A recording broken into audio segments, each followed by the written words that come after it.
Paano makinig ng mga istasyon ng radyo sa Echo Dot o sa Alexa? Ang una mong gagawin ay hanapin ang aplikasyon ng Alexa at i-install ito sa iyong telepono. Pindutin mo ito at kapag narito ka na, pumunta ka sa ibaba sa kaliwa kung saan makikita ang tatlong linya sa kanan ng mga aparato at hanapin mo ang option na nagsasabing musika at iba pa na ito ang option dito.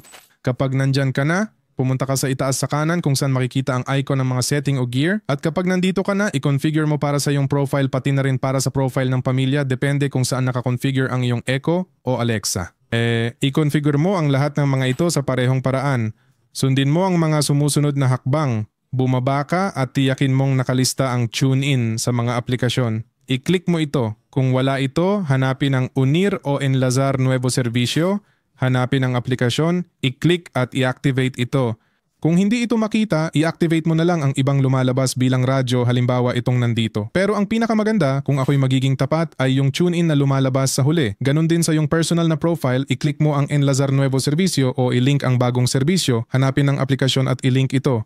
Kapag ito ay matagumpay na nakalink, ang susunod mong hakbang ay pumunta sa iyong Alexa at sabihin mo na magpatugtog ng radyo sa pamamagitan ng TuneIn at ito ay automatikong magpapatugtog.